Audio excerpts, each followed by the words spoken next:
Okay. So talk for a few minutes and we'll practice together. We'll have a little time for conversation at the end. Talked about this before, but I want to talk about it again. Um, about attention and intention, two essential elements to mindfulness practice, two qualities you could even say. Um, in the context of mindfulness, you might say that they're both necessary, and you might think of attention as like how we practice with attention, and intention is maybe like why we practice. So dig in a little deeper on these two terms and what they have to say about our mindfulness practice. Um, I like looking at the roots of words. Sometimes it sort of opens things up for me a little bit, the etymology of words. So I looked at attention and intention, and I think their roots do reveal something kind of profound about the nature of mindfulness. They both share the same root, attention and intention, the Latin root of the word tendere, which means to stretch or to extend. And attention comes from tendere plus the prefix ad, like as attention. And ad means to stretch toward. So we're stretch, or the ad means stretching, and tendere means stretching, and ad means toward. So attention means stretching towards something. To pay attention literally is to stretching the mind toward something. We say an object of awareness. And so in the practice, we stretch our awareness to the in the present moment toward a present moment object of awareness.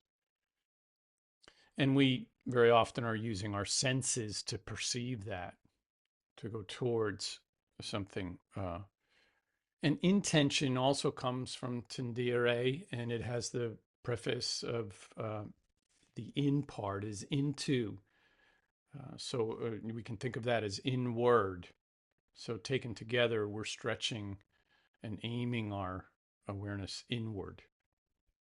And this points to kind of like the inner orientation, our purpose, our value that we bring to it. The part about being intentional and deliberate. So when practicing, we direct the attention, and we might direct, like we might direct a beam of light onto a present moment object of awareness, such as the breath or the body or sounds, thoughts, emotions, just as they're arising moment by moment. And if attention is the kind of the spotlight onto something, then intention maybe we could think of as the kind of the hand that positions the spotlight. One expresses the stretching of our awareness, and the other expresses the stretching of our purpose, we could say. Awareness is the attention we place on the object, in a sense, looking outward towards something, while intention expresses an inward glance toward the meaning and purpose. And intention maybe asks the question, for what reason am I attending to this present moment object? What am I doing here in the practice? It's not mindfulness if all we're doing is paying attention. In order for there to be awareness, which is another way of saying mindfulness, there needs to be intention or non-judgmental awareness. So let's explore intention a little bit further, because Kabat-Zinn often speaks of intention, and he says it's inherently connected to non-harming, compassion, and care. He explains that intention forms the ethical kind of backbone of mindfulness, helping the practice remain a compassionate practice, an open and non-judgmental practice. In his book, Full Catastrophe Living, Kabat-Zinn says the attitude you bring to the practice is crucial, because intention shapes our attention. Your intentions set the stage for what's possible. They remind you who you are as you're practicing. So we pay attention with this higher purpose, and doing so without adding all the critiquing and the liking and disliking. And of course, it can be difficult to sustain our attention. And it's also easy to lose sight of our heart's desire, to be present. So that's why we need practice. And these meditative practices, such as mindfulness, have been in use across multiple traditions and cultures for millennia. The Christian contemplative teacher, Cynthia Bourgeault, echoes this consistency across traditions when she says that intention is the quality of your inner orientation, the compass that organizes the whole experience. Why does this matter? Because it opens up the real possibility of living a new way, of reaching deeper into our capacity for love and compassion, kindness and understanding. It's not just about fixing our anxiety or depression or insomnia or whatever else. It's about a change of heart as well as a change of behavior.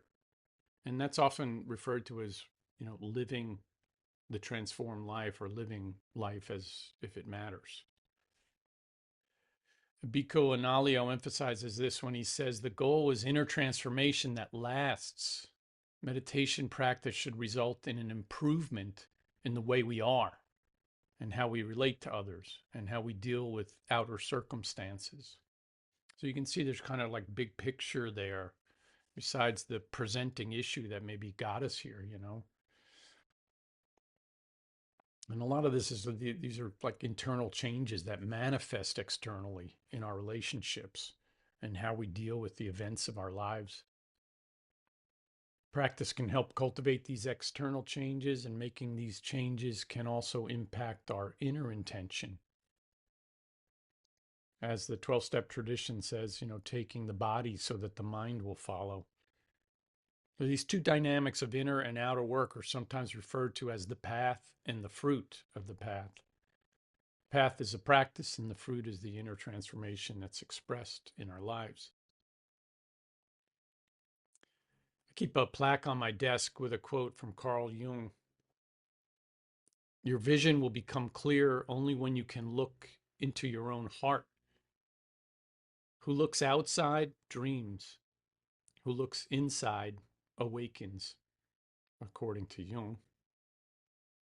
But it's hard to live that out every day. For me, it's often much easier to just sit in the morning, meditating on my cushion. It's much easier than going out into the world and being more kind and compassionate towards others. But staying on your cushion the whole time is not the goal. It's not about doing more and more and more meditation. There needs to be a counterbalance of bearing good fruit in the world. Both are important, really, and necessary to living what the traditions call an enlightened life. So attention and intention are two expressions of movement, the movement of the heart and the movement of the mind, stretching inward and stretching outward. So with that in mind, let's practice together.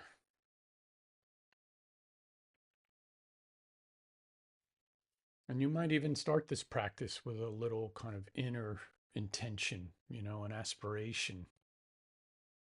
Maybe about being a little bit more forgiving or understanding or gentle or kind or something, just to kind of keep in mind that that's available to us.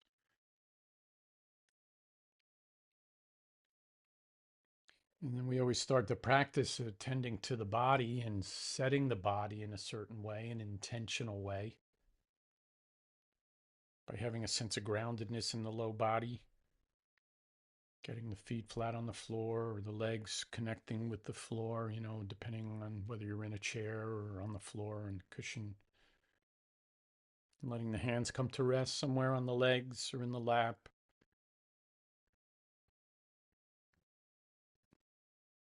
And the eyes can be closed or just lowering the gaze.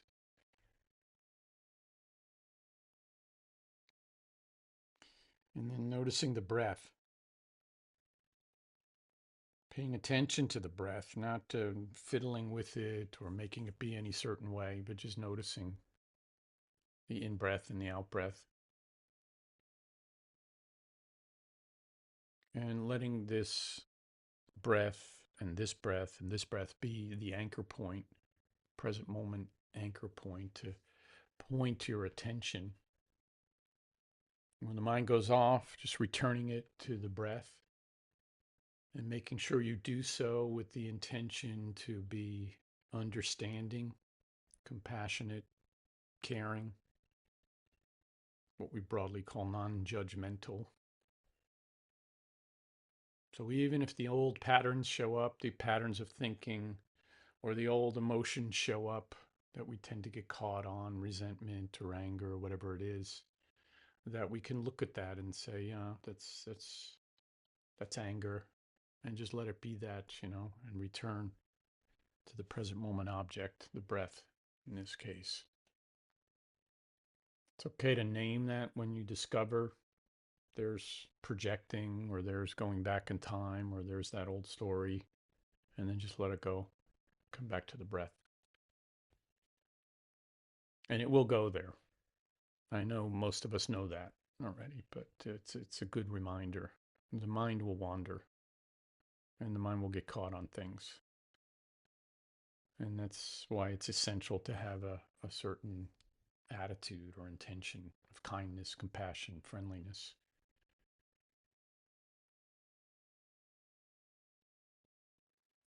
It's the returning that we're working with. It's not about keeping things out. And the return is really the heart of the training of the mind and heart.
And checking in to see that these two essential qualities are present, that you're attending, you're paying attention, even if the mind is wandering, that you bring the attention back, and that you're also intending, you're noticing the inner disposition and practicing kindness and forgiveness and caring, rather than just wrestling with whatever's showing up or pushing it away or trying to hold on to it.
It's okay if you're bored. It's okay if you're really activated and caught up in something. You don't need to do anything about that. You can just notice it. So there's no pushing away or holding on. I mean, you might be doing that, but ultimately that's what we're working with. Divesting from, being overly attached or being overly committed to releasing something. Right now, for the practice, there's other times where you can work on that with your therapist or your spouse or whomever. But right now, we're seeing, can I just let boredom be there and not have to react to it and resist it, fix it, or anything? Or can anger be there or fear and I don't have to wrestle it? And we can just see what happens when things come and go on their own. And we're practicing a kind of stability of non reactivity, not getting pulled into. And we will. And when we do, then it's noticing that we have and just coming back to simply being here in this moment for this time, this formal time of practicing, which can be generalized to the rest of our lives as well,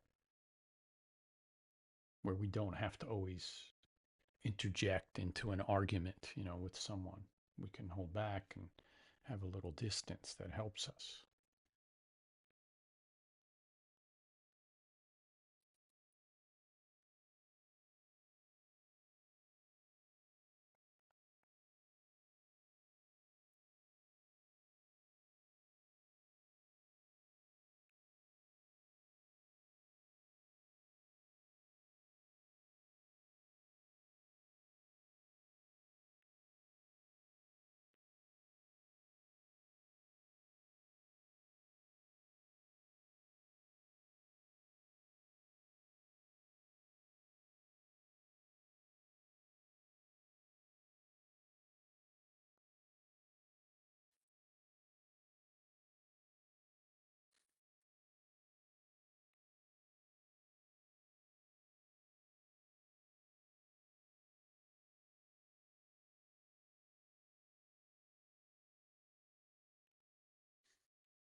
Here's a poem from the Sufi poet Rumi on two kinds of intelligence. There are two kinds of intelligence. One acquired, as a child in school memorizes facts and concepts from books and from what the teacher says, collecting information from the traditional sciences as well as from the new sciences. With such intelligence, you rise in the world.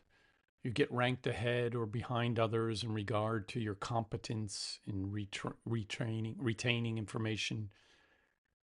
You stroll with this intelligence in and out of fields of knowledge, getting always more marks on your preserving tablets. There is another kind of tablet, one already completed and preserved inside you. A spring overflowing its spring box. A freshness in the center of the chest. This other intelligence does not turn yellow or stagnate. It's fluid And it doesn't move from outside to inside through the conduits of plumbing, learning. This second knowing is a fountainhead from within you, moving out